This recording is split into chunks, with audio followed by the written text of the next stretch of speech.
Okay, in this example, now I want to show you how we do the hypothesis testing procedure when the population standard deviation is known, but we only have got a sample of size n instead of a sample of size 1. So the example from the first video was that we wish to test the effectiveness of a new stress reduction method, and it is known that in the general population the mean score of the test is 40 with a standard deviation of 10. So in here we can just write it as x is normally distributed and the mean is equal to 40 and the standard deviation is equal to 10. All right? Now, two randomly selected persons are trained in the stress reduction method, and the test to determine a stress level is administered. Now, the average score for the stress reduction score is 25. So here I have x bar is equal to 25. Okay, we have got this information. Now, we say the hypothesis is about the new stress reduction method works better. So, what are the steps of hypothesis testing? Step 1, define the parameter of interest. So we say let mu denote the mean stress level of people trained in the stress reduction method. Okay?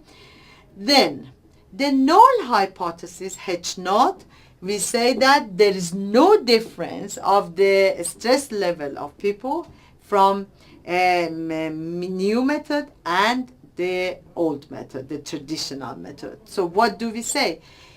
Because we said that x was normally distributed, mu is equal to 40, mu was equal to 40, and sigma was equal to 10, then we say that, okay, this mu, which is for the ones that they have been trained in a stress reduction method, yeah, is the same as the people that have not been trained. All right? Therefore, in the null hypothesis, we say H naught mu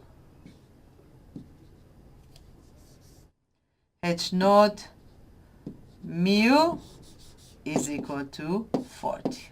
All right? Now, our hypothesis is that the new method brings the stress level lower. Therefore, we say that H1, the alternative hypothesis, mu is less than 40. Then, so this is a directional test. Why? Because we give it a direction. We say that the new method is better than the other method. And we say that it brings the stress level lower. Therefore, it is a directional test.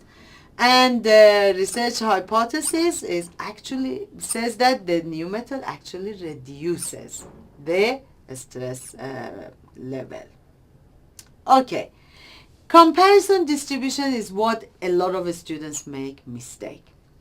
Now, we said that the distribution of the population of individuals was normal mu 40 and sigma 10. But now we talk about the comparison distribution for a sample of size 2. So, the sample of size 2, we are talking about the distribution, comparison distribution would be the distribution of x bars or m. M is the same as x bar.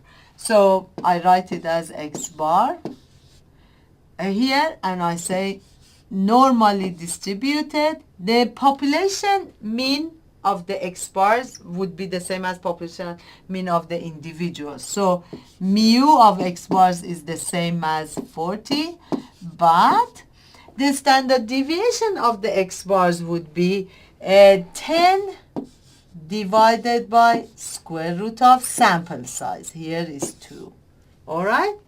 So here, notations is a bit different. We talk about, both will say the same thing, but I wanted to show you a different way of writing it. Both of them are correct. And this one is the mean in APA format is represented as M, is normally distributed. The mean is 40, and the variance would be 7.07 to the power 2.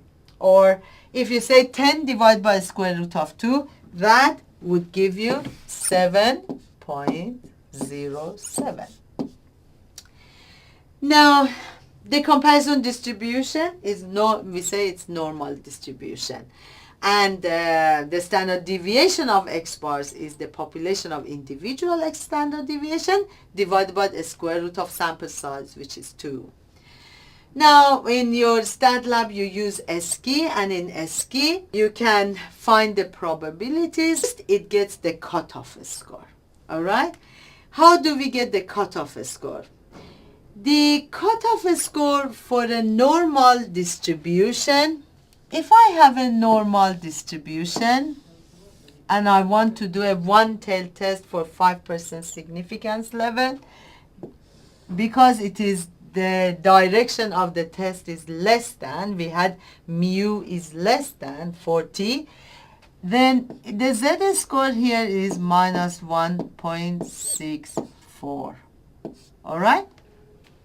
Now, you can get it from the tables or from SKI. Now, if you multiply the Z score of minus 1.64 by the standard deviation of this example, add the mean to it, because we said Z multiplied by sigma plus mu will give you the raw score. All right? So that is exactly what it has done. It says that 28.35 is my cutoff score. So for that is the distribution of the Z's in that one when the mean is 0. But you can change it to the distribution of raw scores. The mean here is 40. Okay? Now, if you get a value 28.35 or less in this area, or less value, this area under the curve is 5%, because we are doing the test at 5% significance level. All right? So we say that any value less than 28.33 will be in our rejection region. If you remember, your observed value in the example was 25. 25 is less than 28. Therefore, it is in the rejection region. You have got enough evidence to reject the null and say that the new stress reduction method works. There is enough evidence to tell you that.